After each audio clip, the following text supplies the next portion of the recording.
क्या सास बन सकती है माँ? अरे क्यों रे, काम में ध्यान नहीं है जो सब्जी में नीरा नमक भर दिया। मुफ्त में रोटी तोड़ने की आदत पड़ी हुई है। ये सब यहाँ नहीं चलेगा। गलती हो गई माँ जी, माफ कर दीजिए। माफी चाहिए? चलो ठीक है, ये नमक भरी सारी सब्जी खत्म कर। कुछ भी फेंकना नहीं चाहिए, मिल जाएगी माफी। सुनैना की शादी कुछ महीनों पहले ही वासु से हुई है, जिसके बाद से उसकी जिंदगी इस नर्क में जल ही रही है।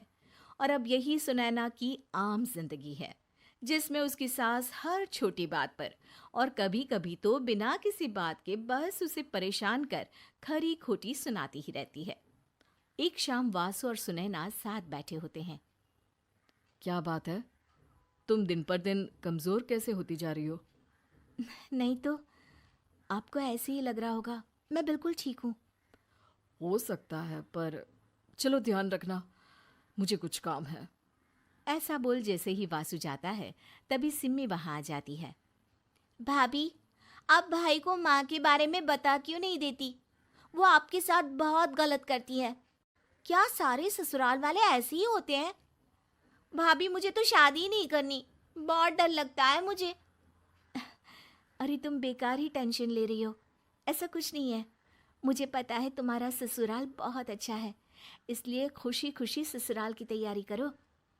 सिम्मी तो वहां से चली जाती है, लेकिन सुनैना उसकी बातों से सोच में पड़ जाती है। कुछ दिनों बाद सुनैना के मम्मी पापा और भाई उनके घर आते हैं, जिन्हें देख सास हैरान रह जाती है। आप लोग सुनैना से मिलने आए हैं? अरे बहू, देख तो तेरे मम्मी पापा आए हैं। जी नहीं, आज हम यहाँ लड़की नहीं लड़के वाले बनकर आए हैं। हाँ माँ, मैंने ही सिम्मी और शरद के रिश्ते की बात मम्मी पापा से की थी। शरद हमारी सिम्मी के लिए परफेक्ट है। बेटे की बात मानते हुए उसकी माँ रिश्ते के लिए मान जाती है, पर अब सिम्मी के मन में ससुराल का डर और ज्यादा बढ़ जाता है। जैसे यहाँ माँ भाभी पर जुल्म करती है, ये भी पक्का अपनी बेटी का बदला लेने के लिए ही मुझसे शादी कर रहे हैं। इसी सब के बीच देखते ही देखते सिम्मी शरद की शादी हो जाती है और सास के नाम से डरी सहमी सिम्मी ससुराल पहुंच जाती है। जहां पहुंचते ही वो डरते हुए बोलती है, मम्मी जी, मैं अभी पूरे घर का काम कर दूंगी और जॉब भी छोड़ दूंगी। जैसे आप कहोगी मैं सब कुछ वैसे ही करूंगी। अरे, इतना डर क्यों रही हो? और अभी घर आई हो, कोई काम करने की जरूरत नहीं। नई शादी है, कुछ दिन आराम करो, घूमो फिरो।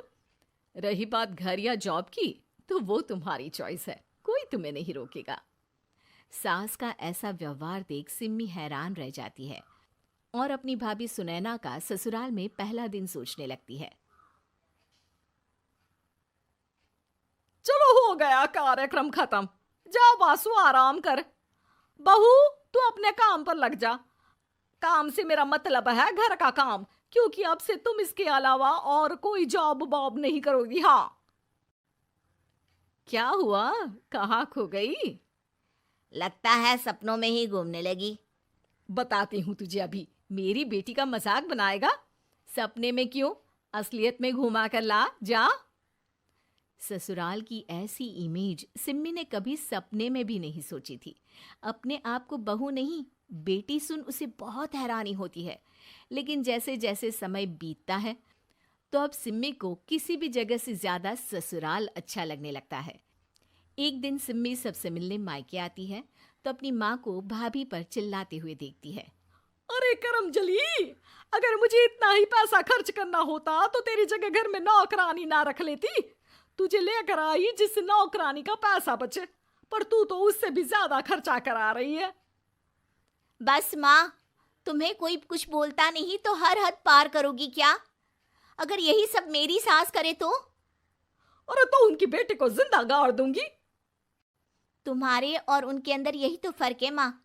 तुम उनकी बेटी के साथ क्या क्या करती हो, सब कुछ पता होने पर भी वो तुम्हारी बेटी को पलकों पर बिठा कर रखते हैं। एक आप है, उनकी बेटी को अपनी बेटी जैसा तो क्या बहू तक नहीं समझती।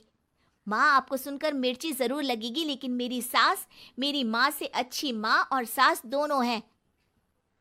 इस पर सिम्मी अपनी माँ को अपने ससुराल और उसके प्यार के बारे में सब कुछ बताती है, जिसे सुन सुनैना की सास को अपनी हर गलती का एहसास होता है।